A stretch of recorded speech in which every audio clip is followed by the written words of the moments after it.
Jésus qui est Dieu le Fils, qui existe de toute éternité, qui à un moment donné dans l'histoire de l'humanité, alors qu'il était dans le ciel, qu'il était à la droite de Dieu, qu'il était adoré par des myriades et des millions et des milliards d'anges, il a laissé cette place pour venir ici-bas dans un monde qui était pour lui un monde de ténèbres, un monde de rejet, un monde qui l'a ignoré, un monde qui l'a méprisé.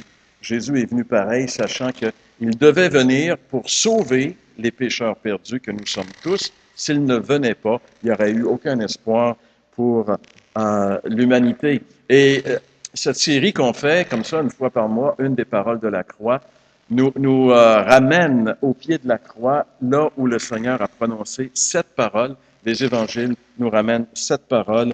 Et ces paroles de Jésus, il les a prononcées alors qu'il était suspendu sur la croix. Il a été pendant 6 heures cloué sur une croix. Et au bout de 6 heures, on l'a enlevé de la croix, l'a mis dans un tombeau. Et 3 jours plus tard, il est revenu vivant. 40 jours plus tard, il est monté au ciel. Et la Bible dit qu'il va revenir de la même façon qu'il est parti. Donc, l'histoire de Jésus, c'est pas terminé pour l'humanité et ça devrait pas être terminé pour personne d'entre nous qui sommes là ce matin. Alors, les évangiles nous rapportent ces 7 paroles que Jésus a prononcées sur la croix. La première de ces paroles, c'est ce qu'on appelle la parole de pardon. La première chose que Jésus a dit lorsqu'il était sur cette croix, il a dit, Seigneur, pardonne-leur. Il a imploré le pardon du Père sur les gens qui l'avaient mis sur la croix. Et ça nous montre jusqu'à quel point le Seigneur est bon pour nous et qu'il veut aussi que chacun d'entre nous soyons pardonnés parce qu'on est tous pécheurs. Et si Jésus était sur la croix, il est là à cause de mes péchés. Donc, je suis responsable de sa présence sur la croix. C'est la première parole qu'on a vue au mois de décembre, la parole de pardon. La deuxième parole, c'est la parole de certitude. Quand Jésus a été crucifié sur cette croix, il y avait 2 brigands, 2 bandits de chaque côté de lui, un à sa droite et un à sa gauche. Et on sait qu'un des 2 bandits, à un moment donné, a reconnu que Jésus était vraiment le Messie, celui qui avait été annoncé. Il s'est tourné vers Jésus puis il lui a dit, quand tu viendras, souviens-toi de moi. Et le Seigneur lui a dit, avant qu'il meure, aujourd'hui, tu seras avec moi dans le paradis. Donc, le Seigneur a dit à cet homme-là qu'il serait avec le Seigneur dans le paradis. Donc, il a reçu, avant de mourir, la certitude qu'il avait la vie éternelle, qu'il était sauvé. Et ça, c'est une autre belle vérité des Écritures. Si on croit en Jésus, on peut savoir maintenant, pendant que nous sommes vivants, que le jour où nous allons mourir, et ça, c'est une chose qui est certaine, un jour va arriver, ce que nous allons mourir, mais que ce jour-là, nous allons être avec le Seigneur dans le paradis. C'est la parole de certitude qu'on a vue au mois de janvier dernier. Ce matin, on va parler de la parole d'affection, cette parole bien spéciale. J'aimerais ceux qui ont une Bible tourner. Si vous n'avez pas de Bible, je vais vous lire la parole d'affection, cette parole que Jésus a prononcée alors qu'il était sur cette croix qu'on retrouve dans l'Évangile selon Jean, chapitre 19, les versets 26 et 27. Jésus, voyant sa mère et auprès d'elle le disciple qu'il aimait, dit à sa mère, « Femme, voilà ton fils. » Puis il dit au disciple, « Voilà ta mère. » Et dès ce moment, le disciple l'a pris chez lui. Qu'est-ce que cette parole peut bien vouloir dire? Alors que Jésus, il est sur la croix, il voit sa mère, et puis il va dire à sa mère, alors qu'elle est à côté de Jean, le disciple que Jésus aimait, en fait c'est Jean qui s'appelle comme ça, Jésus va dire à Marie, voici ton fils, et il va dire à Jean, voici ta mère. Et à partir de ce moment-là, Jean a pris la charge de Marie, la mère de Jésus. C'est la parole d'affection, c'est sur cette parole que nous allons parler un petit peu ce matin. La quatrième parole, c'est ce qu'on appelle la parole de désespoir, alors que Jésus était sur cette croix. La quatrième fois qu'il a parlé, c'était pour dire, mon Dieu, pourquoi m'as-tu abandonné? Une parole énigmatique qui nous révèle la réalité terrible de la croix, et nous allons parler de cette parole au mois de mars prochain.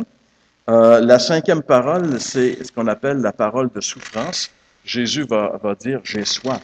Il va exprimer les douleurs atroces. Parce que vous savez, une des morts les plus barbares, une des morts qui faisait souffrir le plus, c'était la crucifixion. Et par cette parole, Jésus va nous indiquer jusqu'à quel point il souffrait pour chacun d'entre nous. La cinquième parole, c'est la parole de victoire. Alors qu'il était sur la croix, Jésus va dire, tout est accompli. Tout ce qui devait être fait pour que je puisse être sauvé, pour que tu puisses être sauvé, a été parfaitement accompli, pleinement accompli, une fois pour toutes, sur la croix. C'est la parole de victoire, Jean chapitre 19, verset 30. Et finalement, la septième parole que Jésus a prononcée quand il était sur la croix, c'est ce qu'on appelle la parole de repos, lorsqu'il va dire, je remets mon esprit entre tes mains. Et puis là, il va expirer. Jésus meurt. Il meurt très rapidement. D'ailleurs, il remet son esprit, donc il arrête de vivre, alors que les deux autres continuent, et c'est pour ça qu'on va couper, on va casser les jambes aux deux autres, mais qu'on ne les cassera pas à Jésus, bien sûr, parce qu'il est déjà mort. On parlera de ça lorsqu'on arrive à cette parole un petit peu plus tard ce printemps. Alors, une illustration d'artiste, il y a un artiste qui a essayé, à partir des Écritures, de nous démontrer ce que Jésus pouvait voir lorsqu'il était sur cette croix. Et je pense que cette illustration, elle est vraiment conforme à ce que la Bible nous dit. Alors qu'il était sur cette croix, Jésus voyait devant lui, on pourrait dire, au moins 4 groupes de personnes. D'abord, ceux qui sont assis sur des chevaux ici, ce sont les dirigeants religieux, les scribes, les pharisiens, ceux qui ont condamné Jésus à la mort, ils assistent à l'exécution. Il y avait également, on voit ici, un soldat, un autre soldat, les soldats romains qui étaient les exécutants de la sentence, ils étaient présents sur la scène. Il y avait aussi des badauds tout autour des gens. Vous savez, les exécutions publiques ont toujours attiré les gens aiment le sang, donc il y avait des gens qui étaient témoins parce que les crucifixions, c'était dissuasif, donc ça devait être fait en public afin que les gens qui voient les gens exécutés aient de la crainte de l'autorité. Mais il y avait aussi un autre groupe juste au pied de la croix. Il y avait un disciple de Jésus qui est ici, et il y avait 3 femmes, plus Marie, la mère de Jésus. Il y avait Marie de Magdala, il y avait Salomé, la mère de Jacques et Jean, et il y avait aussi la femme de Clopas. Si je peux vous dire ces choses-là avec autant d'exactitude, je ne sais pas celles que j'ai visées, si elles correspondent ou non, mais dans Jean 19, le verset 26, il nous est dit, près de la croix de Jésus, tout près de la croix, se tenait sa mère, la sœur de sa mère, qui est Salomé, la mère de Jacques et Jean, Marie, la femme de Clopas, et Marie de Magdala. En voyant la mère, sa mère à côté d'elle, le disciple qui les met. Donc, il y avait ces gens-là qui étaient au pied de la croix. Et la question qu'on peut se poser, si on a déjà lu les évangiles, puis comme on a un peu un arrière-plan chrétien, on sait que Jésus avait 12 disciples, hein, les 12 apôtres. Et la question qu'on peut se poser, c'est où est-ce qu'ils sont? Parce qu'on ne les voit pas au pied de la croix. Mais l'évangile de Matthieu nous donne la réponse. Dans Matthieu, chapitre 26 et le verset 56, il est dit, « Tous les disciples l'abandonnèrent et prirent la fuite. » Quand Jésus était dans le jardin de Gethsémani, juste au pied du mont des Oliviers, où il s'était retrouvé avec ses disciples et qu'il a intercédé, il était seul et même il avait demandé à ses disciples de veiller avec lui en prière, puis ils se sont tous endormis. Et quand Judas est arrivé avec les soldats pour prendre Jésus, alors les disciples ont vraiment réalisé que ça allait mal et ils se sont tous sauvés. C'était une prophétie qui, encore une fois, s'accomplissait. Jésus était vraiment seul, mais au pied de la croix, il y avait un de ses disciples qui était là. Il y en a un qui a suivi Jésus jusqu'au pied de la croix, et c'est le disciple que Jésus aimait. Vous savez, quand on lit l'évangile de Jean particulièrement, cette expression, le disciple que Jésus aimait, on la retrouve assez souvent. En réalité, on la retrouve 4 fois dans l'évangile selon Jean. Dans Jean chapitre 13, le verset 23, c'est écrit « Un de ses disciples, celui que Jésus aimait ». Encore, dans Jean chapitre 20, le verset 2, « Alors elle courut prévenir Simon-Pierre et l'autre disciple, celui que Jésus aimait ». Encore, dans l'évangile de Jean, chapitre 21, verset 7, le disciple que Jésus aimait dit alors à Pierre, et enfin, dans l'évangile de Jean, chapitre 20, le verset 20, Pierre se retourna et aperçut le disciple que Jésus aimait. Quand on lit ça, on peut se demander, est-ce que Jésus aimait vraiment Jean, parce que c'est Jean ici qui se nomme comme ça, il nomme jamais son nom dans son évangile, mais il s'identifie toujours par l'expression le disciple que Jésus aimait. Est-ce qu'on peut penser que Jean était aimé, que Jésus avait ses chouchous, son particulier, ou si aussi on peut penser que Jean savait, lui, qu'il était aimé de Jésus? Et moi, je pense que c'est ça la réponse. Jean n'était pas un préféré, mais lui avait découvert jusqu'à quel point Jésus l'aimait. Et c'est pour ça qu'il était attaché à Jésus. Et moi, j'aimerais vous dire ce matin que Jésus vous aime autant qu'il aimait Jean. Mais est-ce que vous avez découvert que vous aussi, vous pouvez être le disciple que Jésus aime? Que chacun de nous, on peut s'appeler le disciple que Jésus aimait. Si Jésus aimait Jean, ben Jean, il l'aimait aussi, Jésus. Et c'est pour ça qu'il ne pouvait pas le laisser. Il ne s'est pas sauvé avec les autres disciples. Il était prêt même à mourir avec lui. Et il s'est retrouvé au pied de la croix. Il l'aimait tellement qu'il ne pouvait pas se séparer de lui, même à l'heure terrible de la croix. Il y avait un véritable attachement entre Jean et Jésus. Et ce genre d'attachement, c'est ce genre d'attachement que Jésus voudrait qu'on ait chacun d'entre nous avec lui. C'est ça, être chrétien. C'est avoir une relation d'amour et d'attachement avec le Seigneur Jésus-Christ. Être chrétien, c'est pas faire partie d'une église, c'est pas avoir adopté une religion. Être chrétien, c'est avoir une relation avec Jésus, comme Jean avait avec Jésus. Chacun de nous, on pourrait éventuellement se dire, je suis le disciple que Jésus aime. Pourquoi? Parce que le verset central des 4 évangiles se retrouve dans Jean 3,16 où il est dit, Dieu a tant aimé le monde. Dieu a tant aimé le monde. C'est pas écrit juste que Dieu a aimé, mais Dieu a tant aimé le monde. Et le monde, c'est qui le monde? Le monde, c'est chacun d'entre nous. Chacun d'entre nous, on pourrait mettre notre nom. Vous connaissez votre prénom? Ben, enlevez le mot monde et marquez Dieu a tant aimé et mettez votre nom. C'est ça que ce verset est en train de dire. Qu'il a donné son Fils unique afin que quiconque, et encore là, quiconque, c'est qui? Quiconque, ça peut être chacun d'entre nous. On peut mettre notre nom. Croit en lui ne périsse pas, mais qu'il ait la vie éternelle. Alors que Jésus, il est là sur cette croix, alors qu'on l'a torturé, qu'on a mis des clous dans ses mains et dans ses pieds, qu'on a mis une couronne d'épines sur sa tête, alors qu'il souffre terriblement dans son corps, les souffrances horribles de la croix, alors qu'il souffre les souffrances morales de la substitution, alors qu'il sait que tous les péchés de l'humanité vont venir se retrouver sur lui. Ça, c'est une chose terrible qu'on ne peut pas voir avec nos yeux, mais que la Bible dit. Alors qu'il souffre toutes ces souffrances-là, il y a une autre souffrance qui va venir se rajouter à ces souffrances-là. C'est lorsqu'il voit, en penchant sa tête au pied de la croix, sa maman. Sa maman qui souffre. Elle souffre terriblement. C'est pour ça qu'il est dit au verset 26 qu'on a lu tantôt, Jésus voyant sa mère. Sa mère qui est allée jusqu'au pied de la croix. Sa mère qui est complètement dans des douleurs horribles. Mettez-vous, les mamans, on le sait, ils aiment leurs enfants d'un amour spécial. L'attachement d'amour entre une mère et un enfant, et c'est spécial. Mais l'attachement que Marie avait pour Jésus est encore plus spécial. Et là, elle voit Jésus abandonné. Elle voit souffrir son enfant. Il n'est pas vieux, Jésus, il a 33 ans. Elle le voit souffrir atrocement, rejeté, mis comme un malfaiteur. Et là s'accomplit une prophétie pour elle qui avait été prophétisée alors que Jésus avait 8 jours. Quand Jésus avait 8 jours, ils l'ont emmené au temple afin d'offrir le sacrifice de rachat, des tourterelles. On voit ça dans l'Évangile, je pense que c'est l'Évangile selon Luc. Et alors qu'ils étaient dans le temple pour offrir le sacrifice de rachat, Siméon, un vieux chrétien qui avait été averti par le Saint-Esprit, qui verrait le Fils de Dieu avant de mourir, alors il se tenait dans le temple et il attendait de le voir. Et à un moment donné, il a vu venir Marie, Joseph et Jésus dans ses bras. Et là, il a réalisé, le Saint-Esprit lui a dit, c'est lui. Et Siméon, quand il a vu ça, il est béni. Il dit à Marie, sa mère, voici cet enfant est là pour la chute et le relèvement de beaucoup en Israël. Et comme un signe qui provoquera la contradiction, et toi-même, il dit à Marie, toi-même, une épée te transpercera l'âme. Pas le corps, l'âme.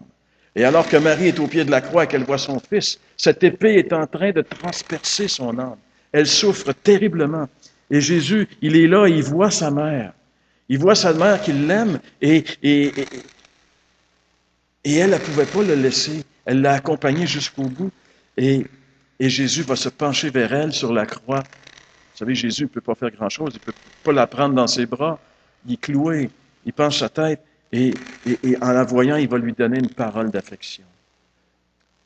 Mettez-vous dans la peau de Jésus à ce moment-là. Il voit sa mère, il va prononcer cette parole qu'on a lue tantôt. « Femme, voici ton fils. » Puis il dit aux disciples, « Voici ta mère. » Et dès cette heure, le disciple l'a pris chez lui. Même si Jésus est écrasé par les douleurs terribles, Jésus est en train de mourir, il agonise, il souffre dans son corps, il souffre dans son âme, et même malgré ces douleurs inexprimables de la croix, il se sent concerné par sa maman. Sa tendresse, son affection, son action envers sa mère nous révèle dans cette parole toute l'humanité et la tendresse de Jésus, son immense compassion. En réalité, ce que Jésus fait par cette parole, c'est qu'il va confier sa maman aux bons soins de son meilleur ami, l'ami le plus fidèle, Jean. Vous savez probablement que Marie est veuve. Quand on lit les Écritures, on voit que Joseph, il n'est plus mentionné après que Jésus est descendu à Jérusalem pour sa bar mitzvah. On voit ça dans l'Évangile selon Luc. Jésus va descendre à Jérusalem, vous savez, ils vont l'oublier. Ils vont repartir avec la caravane, et puis après une journée de marche, c'est comme « Maman, j'ai raté l'avion ».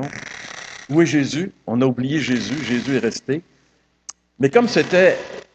Jésus il avait 12 ans, vous savez, chez les Juifs, à 12 ans, il y a la fête de la bar mitzvah. Ça, c'est une grande fête.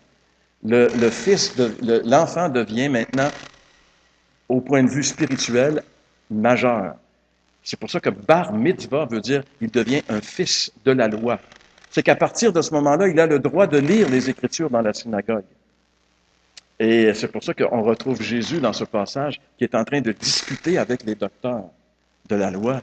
Et ils sont épatés parce que les paroles que Jésus dit, comment ça se fait qu'un petit gars de 12 ans qui vient à peine de fêter sa bar mitzvah peut nous parler comme ça? Ils sont complètement épatés. Mais ce passage nous rappelle que c'est la dernière fois qu'il est mention de Joseph dans les Écritures. On ne le voit plus après. La plupart des gens pensent qu'il est mort et que Marie, probablement, elle serait veuve à ce moment-là. Et chez les Juifs, quand le père décédait, c'était le premier-né, l'aîné de la famille, qui devait prendre soin de la maman. Et Jésus, on le sait, il est le premier-né de cette famille. Dans Luc, chapitre 2, versets 6 et 7, il est dit, pendant qu'ils étaient là, à Bethléem, le temps où Marie devait accoucher arriva, et elle enfanta son fils premier-né. J'aimerais juste vous faire ici remarquer que c'est pas marqué son fils unique, mais son fils premier-né. Parce que Marie, elle a eu d'autres enfants. Jésus avait des frères et il avait des sœurs. Mais comme il était l'aîné, c'est lui qui devait prendre la charge de sa maman. Et maintenant, il va partir, il est en train de mourir. Et Marie, je sais peut-être que je vous ai occasionné des interrogations, j'aimerais juste vous montrer un verset ici, où il est question des frères de Jésus et de ses sœurs, et même les noms de ses frères sont mentionnés. En Matthieu chapitre 13, versets 55-56, il est dit, n'est-ce pas là le fils du charpentier, alors que Jésus est retourné dans le village où il a été élevé, Nazareth? N'est-ce pas là le fils du charpentier? Sa mère ne s'appelle-t-elle pas Marie? Ses frères Jacques, Joseph, Simon et Jude, et ses sœurs ne sont-elles pas toutes parmi nous? Après que Jésus est né, Marie a eu d'autres enfants. Vous savez, la doctrine de la virginité perpétuelle de Marie, c'est pas biblique. Marie, elle a eu d'autres enfants. Les noms sont mentionnés ici, au moins 4 gars et au moins 2 filles. Et la question qu'on pourrait se poser, pourquoi est-ce que il n'y a pas quelqu'un d'autre de ses frères de Jésus qui allait prendre charge de Marie? Pourquoi est-ce que Jésus n'a pas confié sa mère à un de ses frères? Eh bien, la Bible répond aussi à cette question. Dans l'Évangile de Jean, il est dit, les frères de Jésus ne croyaient pas en lui. Les frères de Jésus ne croyaient pas en Jésus. Marie croyait en Jésus avec toutes les prophéties qu'elle avait entendues, l'annonciation et tout ça. Elle savait que Jésus, c'était le Messie. Elle croyait en lui, même s'il y a des bouts, on voit dans les évangiles qu'elle n'est pas trop certaine. Mais elle croyait en lui alors que ses frères ne croyaient pas en lui. Donc, la personne la plus fiable pour prendre en main la maman de Jésus, c'était Jean. Et la preuve, c'est que la dernière partie de ce verset, de cette parole d'affection, il est écrit, dès cette heure, le disciple l'a pris chez lui. C'est-à-dire qu'à partir de ce moment-là, Jean a pris en charge Marie. Il l'a amené dans sa maison. Il y a même des gens qui pensent que dès ce moment-là, Jean aurait soustrait Marie à la chaîne de la croix, il l'aurait amené chez lui. Ça on ne sait pas. Mais une chose est certaine, ce qu'on sait, c'est que la transaction que Jésus est en train de faire sur cette croix, c'est une parole d'affection. Il a à cœur sa maman. Il est en train de la confier à son meilleur ami. Vous savez, dans ce temps-là, il n'y avait pas de pension de veuve. Une veuve en Israël, à cette époque-là, si personne prenait sa charge, elle était complètement laissée à quêter dans la rue l'aumône. Et donc, Jésus veut pas qu'une chose comme ça arrive à sa mère. Il la confie. Il aime sa maman et il la confie à son meilleur ami qui est l'apôtre Jean. Quelqu'un a déjà dit, un vieux puritain qui s'appelait Matthew Henry, a dit que c'était un peu l'héritage que Jésus laisse à sa mère en mourant. Il dit, il n'avait ni argent, ni or, ni propriété. Ses vêtements, les soldats les avaient confisqués. Il n'avait d'autre moyen pour aider sa mère que de la confier à quelqu'un de sûr, et c'est ce qu'il fait ici lorsqu'il confie sa mère à Jean. Donc, Jésus honore sa mère jusqu'au dernier moment. Il aime sa mère, il en prend soin et il la respecte. Il y avait beaucoup d'affection pour sa maman. Et cette parole qu'il prononce sur la croix, dans le moment où il la prononce, nous démontre cette chose-là. Et je pense que Jésus nous montre ici un exemple de tendresse incroyable, un exemple de tendresse et d'affection dans un monde que nous vivons où le monde est tellement dur, tellement froid. De voir une telle affection, une telle tendresse, ça devrait nous faire du bien ce matin. Dans son agonie, Jésus n'oublie pas sa maman. Il pense à elle, il la remet aux bons soins de Jean. Dans cette scène terrible de la croix, cette scène où les ténèbres sont venues sur toute la terre, il y a une lumière qui brille. Et cette lumière qui brille, ce sont les paroles qui sortent de la bouche de Jésus dans cet instant terrible. Et parmi ces 7 paroles, il y a cette parole d'affection. Quand nous tournons nos regards vers la croix, quand nous tournons nos regards vers Jésus et que nous écoutons justement ces paroles, nous y trouvons un Jésus qui est rempli d'amour, rempli d'affection, rempli de tendresse, non seulement pour sa maman, mais pour chacun d'entre nous. Parce que j'aimerais vous dire ce matin que lorsque Jésus était sur cette croix, il était en train de faire quelque chose pour chacun d'entre nous. Il était en train de payer la dette de nos péchés sur la croix du Calvaire. Il s'est passé quelque chose au Calvaire qu'on ne peut pas voir avec nos yeux, mais que la Bible révèle, particulièrement dans la 2e lettre de Paul aux Corinthiens, chapitre 5, le verset 21. L'apôtre Paul, quand il parle de la croix, il dit « Celui qui était innocent de tout péché ». Le seul homme, le seul être humain qui a vécu sur cette terre et qui n'a jamais commis un seul péché. Il y en a juste un, c'est Jésus. Et la Bible dit ici que le seul qui était innocent, Dieu l'a condamné comme un pécheur à notre place pour que dans l'union avec le Christ, nous soyons justes aux yeux de Dieu. Dieu l'a condamné comme un pécheur. En réalité, ce qu'on peut dire, c'est que la croix, c'est Dieu qui est en train de passer son Fils en jugement à notre place. Le jugement que je dois recevoir pour mes péchés, c'est Jésus qui est en train de le recevoir lorsqu'il est sur cette croix. Les souffrances de Jésus, voyant souffrir sa mère, nous donnent un petit peu une idée de son immense amour pour chacun d'entre nous.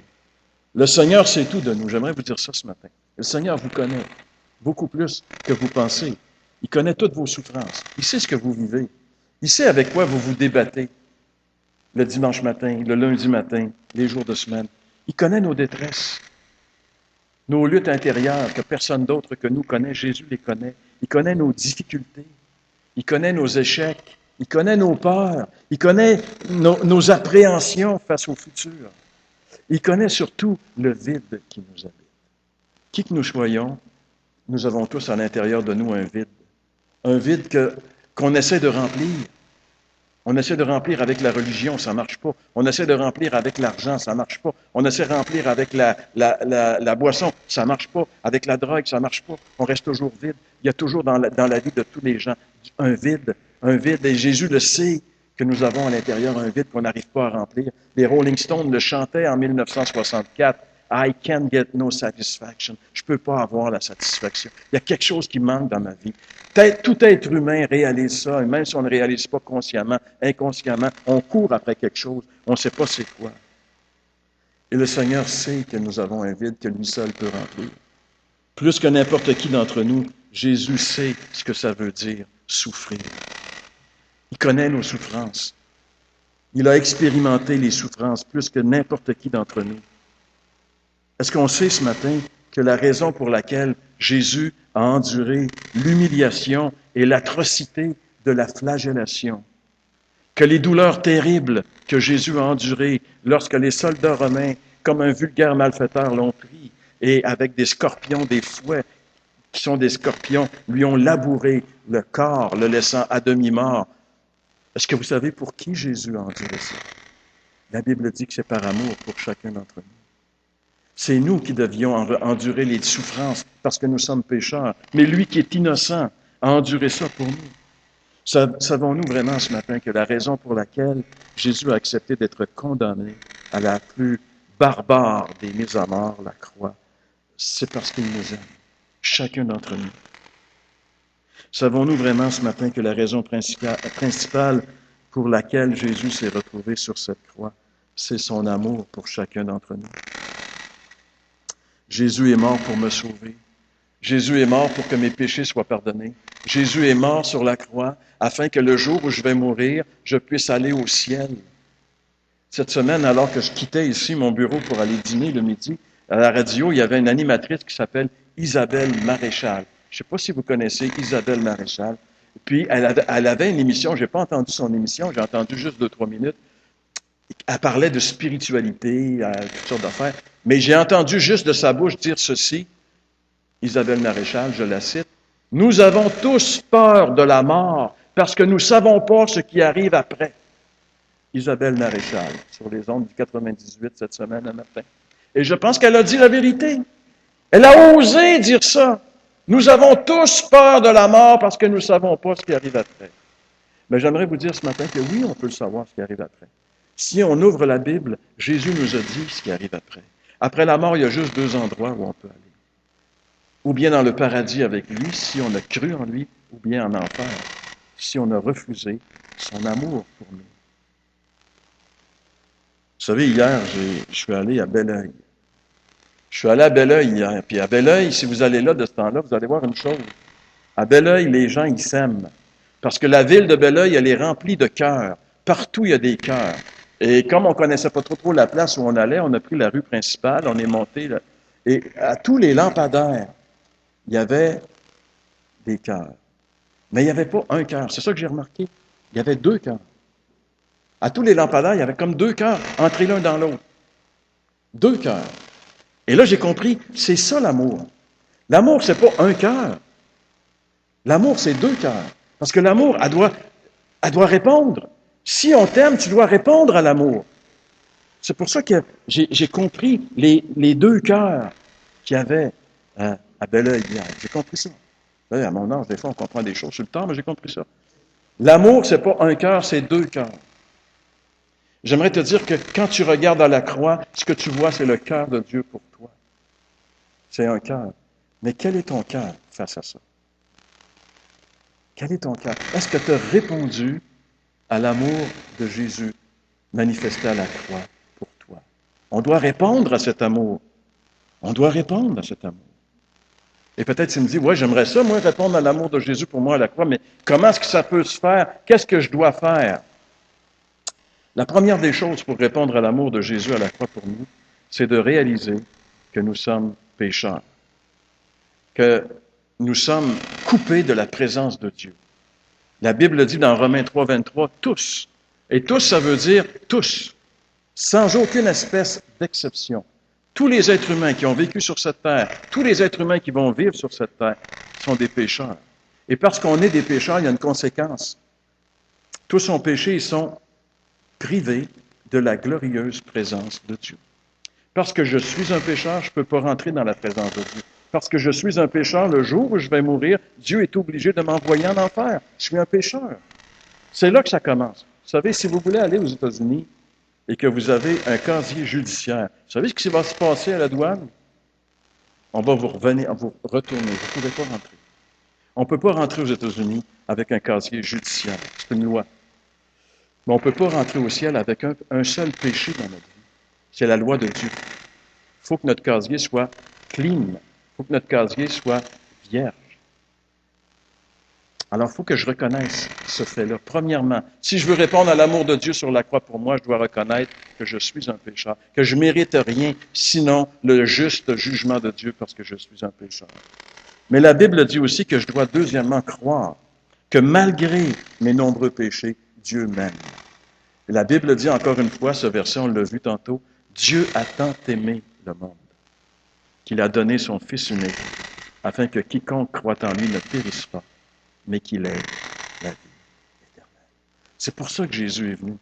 Jésus est venu pour prendre sur lui nos péchés, payer la dette, laver notre casier judiciaire, afin que le jour où on va mourir, plus rien ne nous empêche d'entrer dans le ciel. C'est beau, ça, la vérité, vous ne trouvez pas? C'est une très, très belle vérité. Malheureusement, c'est une vérité qui peut rester dans notre tête comme une vérité théorique et une vérité intellectuelle. Mais cette vérité, elle va prendre tout son sens si je m'engage envers cette vérité. Donc, c'est-à-dire, si j'accueille comme sauveur personnel le Seigneur Jésus-Christ qui est mort sur la croix pour moi il y a 2000 ans. Dans l'Évangile selon Jean, il est dit, certains l'ont accueilli. Quand Jésus est venu, la plupart des gens l'ont rejeté, mais il y a quelques-uns qui l'ont accueilli. Ils ont cru en lui, et à tous ceux-là, Jésus a accordé le privilège de devenir enfant de Dieu. Ici, il est écrit accueillir, croire en lui. Accueillir et croire en lui. Est-ce qu'un jour tu as accueilli Jésus dans ta vie en reconnaissant que tu étais pécheur, en réfléchissant peut-être, des fois il arrive des circonstances dans nos vies où on est obligé d'arrêter un peu et de réfléchir. Et ça, c'est merveilleux. Et quand on réfléchit, on se dit, un jour, je vais mourir. C'est certain. Où est-ce que je vais aller? Est-ce que c'est possible d'avoir la certitude? Moi, je veux aller à la bonne place quand je vais mourir. Moi, je veux aller vraiment à la bonne place. Et la Bible me dit que je peux aller avec le Seigneur que j'aime, sans l'avoir vu, mais que je peux aller avec lui pendant toute l'éternité. C'est mon désir. Et c'est possible pour chacun d'entre nous ici, à la condition qu'on l'accueille maintenant, comme Sauveur et Seigneur, et qu'on croit en lui, qu'on mette toute notre confiance. Le mot croire veut dire confiance en grec. Qu'on mette toute notre confiance en ce qu'il a fait pour nous à la croix. Je n'ai pas à faire des bonnes œuvres pour me sauver. Je n'ai pas à aller monter les marches de l'oratoire Saint-Joseph. Je n'ai pas à me priver de quoi que ce soit. Pour être sauvé, je dois mettre toute ma confiance dans une œuvre qui a été parfaitement et complètement accomplie une fois pour toutes à la croix. Et je dois recevoir Jésus un jour et dire, Seigneur, je te donne ma vie. Et pourquoi ce jour-là ne serait pas aujourd'hui? Moi, je trouve que c'est un jour formidable aujourd'hui, le 3 février 2013, pour changer de vie et accepter Jésus comme sauveur et avoir la certitude que mes péchés sont pardonnés. Cette parole de la croix, on l'appelle la parole d'affection parce que Jésus nous aime. Il n'y a pas personne qui t'aime plus que lui. Il est allé jusqu'à donner sa vie pour toi. Qui dans le monde peut nous aimer plus que quelqu'un qui quitte le ciel pour donner sa vie pour nous afin qu'on lui appartienne? Mais cet amour demande une réponse. Cet amour demande une réponse. Est-ce que j'aimerais répondre au Seigneur ce matin? Est-ce que j'aimerais lui dire, Seigneur, moi je me rappelle en 1974, alors que je voyais Jésus mourir sur la croix pour moi. Ça faisait 1 an que je combattais avec Jésus. Ça faisait 1 an que j'entendais l'Évangile, que je savais que je devais un jour ou l'autre prendre une décision. Mais ce jour-là, j'ai vu comme de mes yeux, par la foi, les yeux de Jésus qui me regardaient alors qu'il était sur la croix et qui me disait, c'est pas assez. Et là, mon cœur a cédé. J'ai dit, oui, Seigneur, prends ma vie. Fais de moi ce que tu veux. C'était au mois d'octobre 1974. Et depuis ce jour-là, Jésus a pris ma vie. Et c'est pour ça que je suis devant vous ce matin.